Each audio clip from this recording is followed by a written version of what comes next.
अॼु जे हिन जदीद दौर में छुड़वाग मौसीक़ी जी यलगार सबबि जिते क्लासिकल राग पोयां पसाह खणी रहियो आहे, उते मौसीक़ी खे हयाती अर्पींदड़ वॼाइण वारा उस्ताद पिणु कसम पुरसी वारी ज़िंदगी घारण ते मजबूर आहिनि ऐं उहा मञता ऐं महानता मिलणु बंदि थी वई आहे जेका खेनि अॻु मिलंदी हुई। उस्ताद मजनो फ़क़ीर मंगणहार बि राग जी दुनिया में को ओपरो नालो नाहे।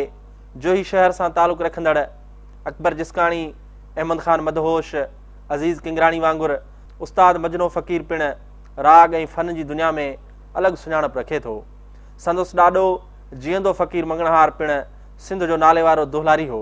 मजनो फ़क़ीर मंगणहार ख़ान साहब उस्ताद बचल ख़ान ऐं मोहम्मद आचर ख़ान जी शागिर्दी हेठि खाउन ढोलक जी सिख्या वठण खां पोइ पंहिंजी महिनत सां सिंध सतह ते नालो कमायो।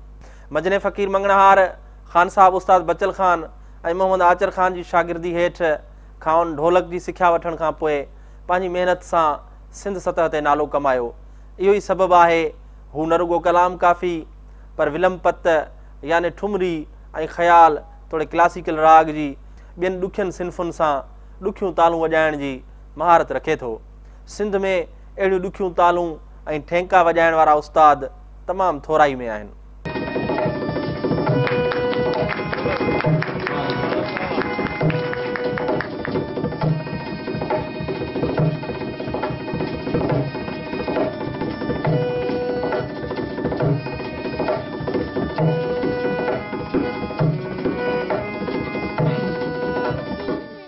मजनो फ़क़ीर मंगणहार राग जी राणी आबदा परवीन, मंज़ूर सखीराणी, ख़ादिम सखीराणी समेत नाले वारे उस्ताद रागियुनि सां ढोलक ते संगत करे चुको आहे ऐं अॼु बि जोही शहर में मक़ामी सतह ते खोलियल क्लब में पंहिंजी मदद पाण तहत फ़न जी ख़िदमत जारी रखियो अचे थो।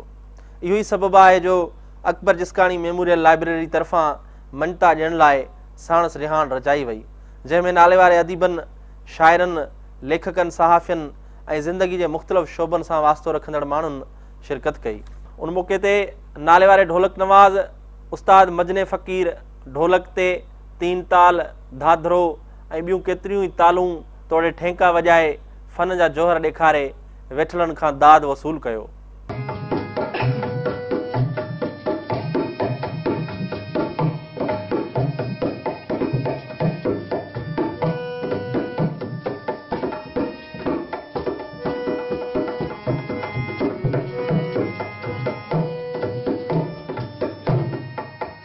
उन मौक़े ते सिंध जे नाले वारे लेखक डॉक्टर हमीद सूमरे, समाजी अॻवान माशूक ब्रह्माणी ऐं ॿियनि सिंध टीवी न्यूज़ सां ॻाल्हाईंदे चयो त अॼु जे हिन घुट ऐं ॿूसट वारे माहौल में जिते इंतिहा पसंदी उरूज ते आहे ऐं असांजूं सक़ाफ़ती सरगर्मियूं तेज़ी सां ख़तमु थींदियूं वञनि थियूं, उते उस्ताद मजने जहिड़नि किरदारनि खे मञता ॾेई सक़ाफ़त खे ज़िंदा रखी सघिजे थो।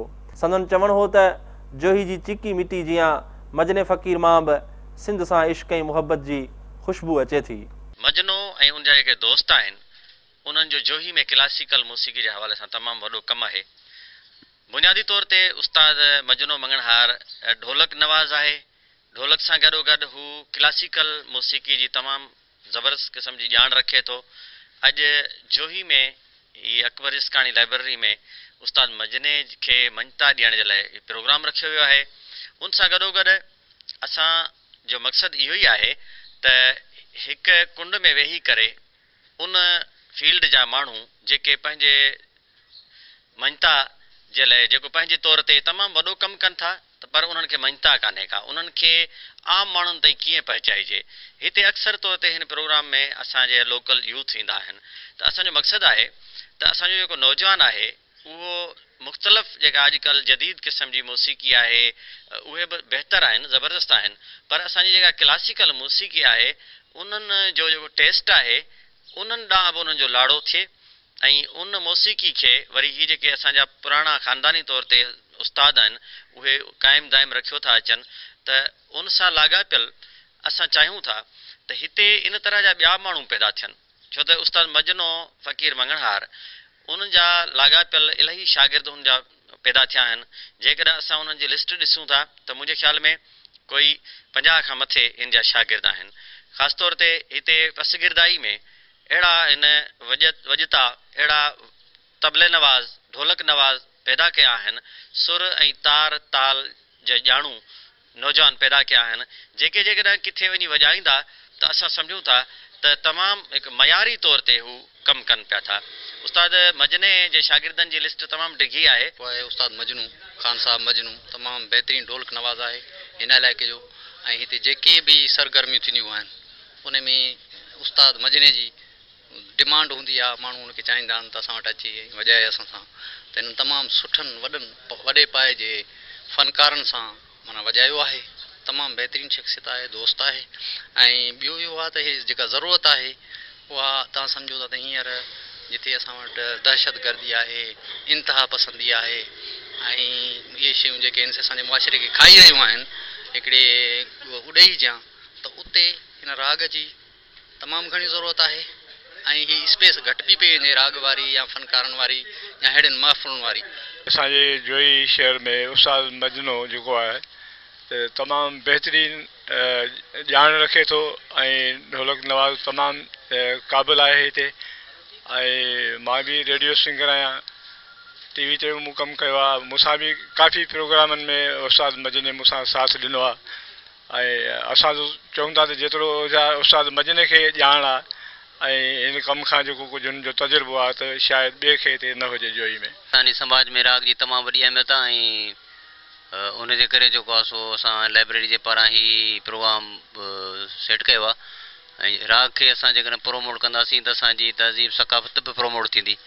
उन करे अदब,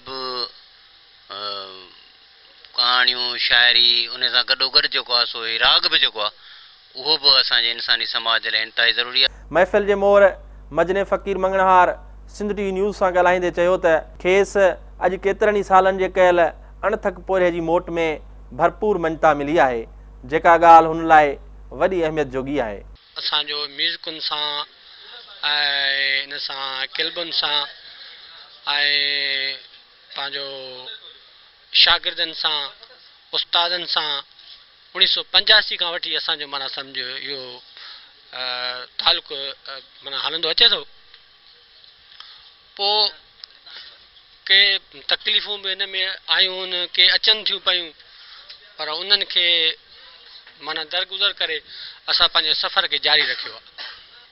क्लासिकल जो त हींअर माना उहो दौरु न रहियो आहे जेको पुराणे दौर में हुयो।